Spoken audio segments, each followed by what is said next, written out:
Seorang mantan ahli sihir, Draven Thatcher, membeberkan fakta mengerikan di balik perayaan ulang tahun. Jika selama ini kita menganggap bahwa perayaan ulang tahun sebagai tanda syukur, namun tanpa kita sadari, ternyata itu sebagai sebuah ritual penyembahan jin yang tersembunyi. And the quickest way to empower the Korean is by celebrating your birthday. Birthday parties are rituals. Every ritual. Bagaimana kelanjutan kisahnya? Nonton terus video ini sampai habis, agar tidak sesat. Sahabat Risalah Rasul yang selalu dalam lindungan Allah, dalam video kali ini, kita akan membahas sebuah fakta yang cukup mengejutkan kita semua. Ternyata di balik perayaan ulang tahun yang selama ini kita rayakan, tersembunyi sebuah ritual penyembahan kepada jin. Bicara masalah jin, sama halnya kita membahas tentang alam gaib, yang mana kehidupan dunia nyata seperti yang kita tempati sekarang semua bisa terlihat dengan jelas. Kita bisa bertemu dengan siapa saja dalam bentuk fisik yang bisa dilihat langsung oleh kedua mata. Namun berbeda dengan bentuk jin atau makhluk gaib lainnya yang tidak bisa terlihat langsung dengan mata kepala. Untuk bertemu dengan sosok jin kita perlu melakukan ritual khusus, tapi dalam video ini bukan itu yang menjadi pokok pembahasannya. Di sini kita tidak akan belajar tentang tutorial untuk bertemu dengan jin, melainkan kita akan berbagi pengalaman dan kesaksian tentang seorang mantan penyihir yang sudah pernah berkomunikasi dengan jin, Draven Thatcher, yang mana ia telah mengungkapkan sebuah fakta mengejutkan di balik perayaan ulang tahun. Ada apa dengan ulang tahun? Benarkah ulang tahun itu bentuk penyembahan kepada jin? Draven melalui video di akun TikTok-nya membuat pengakuan yang mengejutkan. Dia mengungkapkan bahwa, ketika kita berbicara tentang makhluk gaib ini, jin dan sejenisnya, pada umumnya akan muncul rasa takut dalam diri manusia. Apalagi sampai bertemu dengan sosok jin. Jin sering diilustrasikan dalam rupa yang sangat menyeramkan. Semisal kita membayangkan sosok jin dengan kuntilanak, pocong, dan gondorowo. Namun, perlu kita ketahui bahwa ketakutan kita akan memberi pengaruh kepada jin tersebut. Di saat kita takut kepada sosok jin, justru itu akan menambah kekuatan bagi jin itu untuk terus membujuk dan merayu manusia agar mau melakukan perbuatan dosa. Begitu ungkap Draven melalui video pada akun TikTok-nya. Sambungnya lagi, ketakutan pada jin sebenarnya adalah hal yang mereka inginkan, karena begitulah cara mereka mengumpulkan energi agar tetap bertahan dan selalu kuat dalam menggoda manusia. Di antara segala jenis jin, yang paling banyak menimbulkan masalah dalam kehidupan manusia adalah jin korin. Tugasnya adalah menjadi perwakilan iblis di bahu setiap anak Adam, untuk duduk di sana dan merayu orang tersebut agar setiap tindakan dan perbuatannya terjerumus dalam kejahatan dan haram.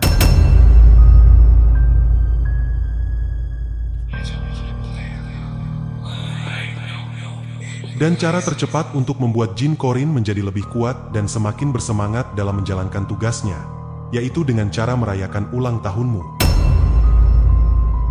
Seakan itu menjadi energi baru bagi korin untuk menyesatkan umat manusia. Banyak yang tidak tahu sama sekali terkait hal ini. Ternyata pesta ulang tahun merupakan sebuah ritual. Setiap ritual selalu terdiri dari 3 bagian: niat, meditasi, dan sumber energi. Pertama, mereka menyalakan lilin. Lalu mereka menyanyikan mantra di sekitar api, dan kemudian membuat permintaan di akhir pesta. Jadi sumber meditasi dalam pesta ulang tahun adalah saat seseorang menatap lilin yang sudah dinyalakan di hadapannya. Dan pada momen itu akan membuat Anda berada sepenuhnya dalam zona iblis, yaitu antara Anda dan api lilin yang menyala. Sedangkan sumber energi ada banyak hal.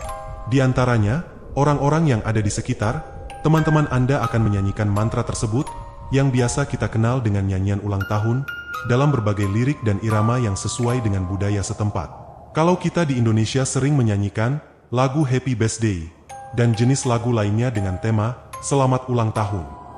Dan di saat mantra-mantra itu dinyanyikan oleh teman-teman Anda, secara tidak langsung mereka telah memompa energi dalam ritual ini. Simbol energi dalam hal ini berupa nyala api pada lilin. Persembahan untuk jin adalah kuenya. Dan kemudian niat Anda untuk melakukan ritual ini akan menjadi permohonan. Apapun keinginan yang Anda simpan di dalam hati, dan yang menarik dari korin adalah mereka mendengar semuanya. Dan semua orang tidak pernah menyadari bahwa mereka telah membaca mantra ini. Terkadang mereka mengharapkan hal-hal yang mereka sendiri tidak ingin menjadi kenyataan. Anda harus selalu berhati-hati dengan apa yang Anda katakan ketika Anda berpikir tidak ada yang mendengarkan. Mungkin ada sesuatu di sudut rumah yang tidak nampak melalui pandangan. Hanya dengan satu niat kehancuran dan kecemburuan dari seseorang yang dekat dengan Anda dapat mengubahnya langsung menjadi kutukan. Dan inilah alasannya mengapa pesta ulang tahun itu haram. Karena mereka melakukan perayaan untuk jin. Jin khusus yang merayakan ini adalah jin Qorinmu. Qorin adalah jin yang ditugaskan kepada Anda saat lahir. Trik terbaik jin Qorin membuat Anda impulsif, yaitu suatu perilaku untuk membuat keputusan dengan cepat tanpa memikirkan akibat dan dampak yang ditimbulkan di kemudian hari.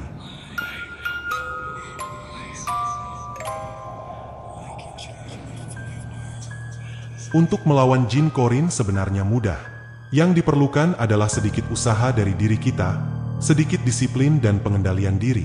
Tugas jin Qorin selalu membuatmu jatuh dalam godaannya, membuatmu malas, sehingga terjerumus dalam perilaku yang haram, seperti mengkonsumsi narkoba, meminum khamar.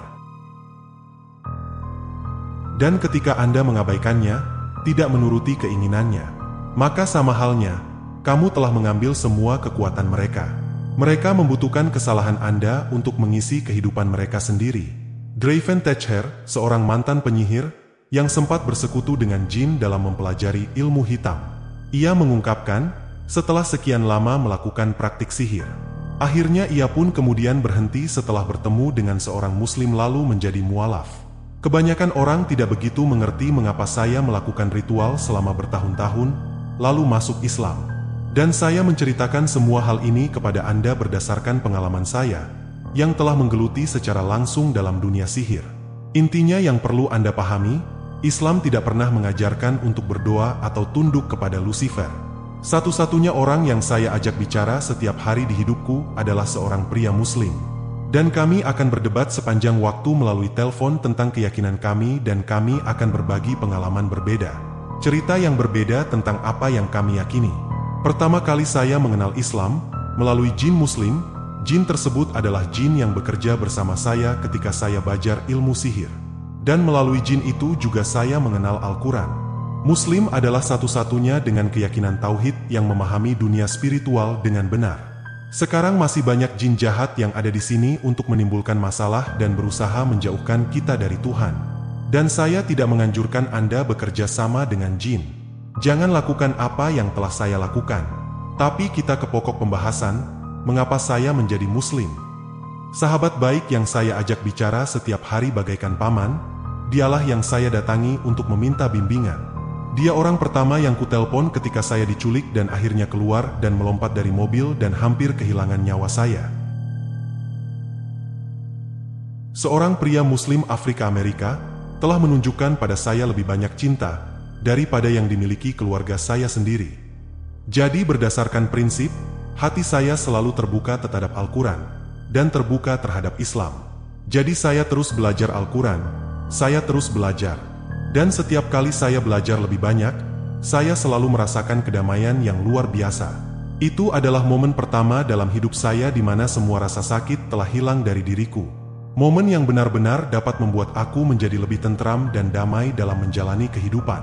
Dan saya dapat memberitahu Anda sebuah fakta. Sepanjang semua yang telah saya pelajari, Al-Quran adalah kebenarannya. Ia juga memberitahukan bahwa sholat merupakan cara yang paling ampuh agar terhindar dari gangguan jin. Cara terampuh adalah sholat 5 kali sehari secara rutin. Dan saya mengerti jika Anda bukan Muslim. Anda mungkin tidak berdoa 5 kali sehari. Dan itu tidak masalah bagiku. Tapi tolong kawan-kawan, mulailah sering-sering berdoa. Semakin baik hubungan Anda dengan Tuhan, maka semakin baik bagi Anda. Hal ini membuktikan bahwa jika seseorang yang konsisten ibadahnya, benar imannya, maka ia akan terhindar dari gangguan jin. Sebagaimana yang telah disebutkan dalam Al-Quran, sesungguhnya setan itu tidak ada kekuasaannya atas orang-orang yang beriman dan bertawakal kepada Rabb-nya. Sesungguhnya kekuasaannya, setan, hanyalah atas orang-orang yang mengambilnya jadi pemimpin dan atas orang-orang yang mempersekutukannya dengan Allah. Al-Quran, Surah An-Nahl, ayat 99 hingga 100. Maksud ayat tersebut menjelaskan kepada kita, selama seseorang beriman kepada Allah dan mengharap pertolongan hanya kepadanya, maka tidak ada satupun makhluk di bumi dan di langit yang dapat mencelakainya. Semoga kisah ini dapat menambah wawasan bagi kita semua agar terhindar dari gangguan jin. Setiap kebenaran datangnya dari Allah, dan setiap kesalahan itu dari saya pribadi selaku manusia biasa. Sampai ketemu lagi pada kisah-kisah menarik lainnya. Akhirul kalam, kami mengucapkan wassalamualaikum warahmatullahi wabarakatuh.